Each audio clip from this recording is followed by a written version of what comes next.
So today we're going to do something a little different. We're not really looking at a product or a service itself. Nope. We're looking at the incredibly smart communication strategy behind one. We're going to deconstruct the architecture of a really powerful reframe. How you take something people aren't even thinking about and connect it directly to the problems they are desperate to solve. And it all hinges on this one core idea. This right here is the pivot point for the entire strategy. It shifts the focus away from you, from personal failure, from this idea that you just lack willpower, and it puts the blame squarely on the environment. The message is simple. The issue isn't you, it's the system you're operating in. Okay, so the whole thing kicks off by hitting on a feeling we have all had, right? It's that super frustrating experience the source material calls the knowledge execution gap. You know exactly what I'm talking about. It's that feeling of knowing what you should be doing, but for some reason, it's just not getting done. I mean, really think about it.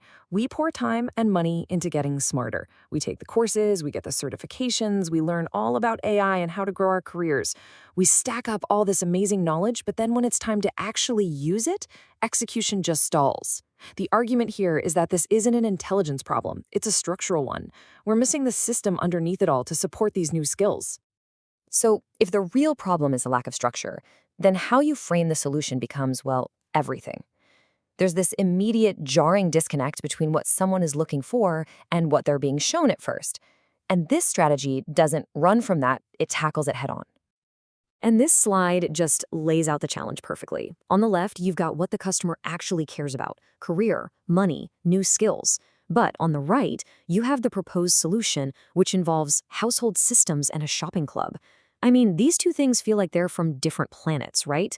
The strategy knows you can't lead with the shopping club. It has to be positioned as something else entirely.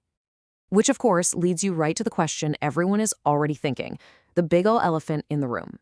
Now, a weak strategy would try to avoid this. But this one, it anticipates the objection and walks right up to it.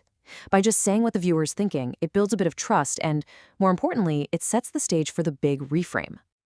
And boom, here it is, the reframe. The solution isn't presented as a thing you buy or a club you join. No, it's framed as a process you undertake, a 90-day evaluation. That simple shift from a noun to a verb, honestly, it changes everything.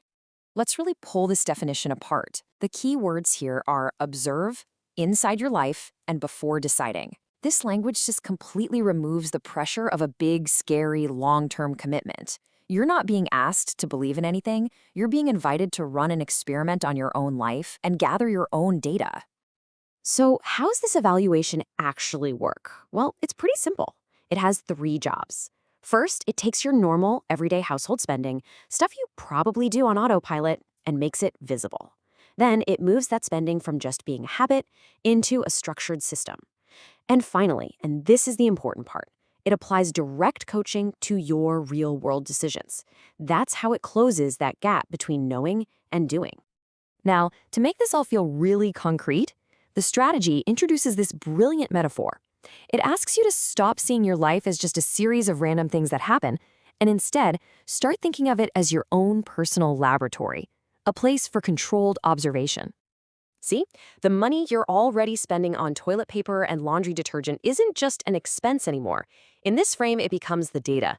It's the real-world subject of your study, where these big abstract ideas like strategy and accountability can finally be put to the test. This table just breaks it down perfectly. Your spending, that's what's under the microscope. The 90 days, that's your observation window. The coaching, that's your analysis. And the shopping club, see how it's framed? It's just simple infrastructure. It's not the experiment itself, it's just the building that houses the lab. It's a total role reversal. All right, let's talk about the elephant in the room for any offer: the money. Any system is going to have a cost, and that's usually the touchiest part of the whole conversation. So let's see how this strategy deconstructs the idea of cost. First, they just put the numbers out there nice and simple. About $130 a month in shopping, money that theoretically you're already spending somewhere else on household stuff, plus that $19 annual fee. But, and this is crucial, these numbers are never ever left to just stand on their own. Because here's the immediate reframe. That money isn't a cost for products. No, it's an admission fee. It's the price of entry to get into the ecosystem where the real work, the evaluation, actually happens. The focus completely shifts from what you're buying to what you're accessing. And this slide just hammers that point home, right? It visually weighs the fee against the value. The money on the left is positioned as just a logistical thing you have to do. The true value proposition, the coaching, the strategy, the accountability is presented on the right as the real, much heavier benefit of being inside the system. So where does this all lead? You get to the end of the 90 days. Now what? What does success actually look like inside this framework? Well, the answer is pretty unconventional. And this, to me, is maybe the most genius part of the whole strategy. There are two successful outcomes. You either decide to keep the system, or you decide that it's not for you. By framing leaving as a totally valid and successful result, it just eliminates all the sales pressure. The goal isn't to convert you. The goal is to give you clarity. Your decision is based on your own evidence, not somebody's persuasion. When you zoom out, the whole point of this process is to shift the way you think. It's designed to take you from unconscious habit, just, automatically buying stuff, to operating inside a conscious system. And from there, the final step is leadership, making truly intentional choices based on real-world evidence.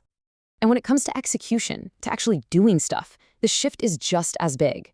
You move away from that endless hamster wheel of looking for more information, and instead you focus on building the right environment. Because according to this whole philosophy, it's the environment that creates the results.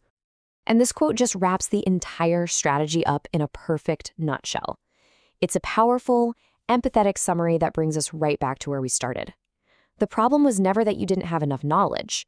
The problem was a lack of structure.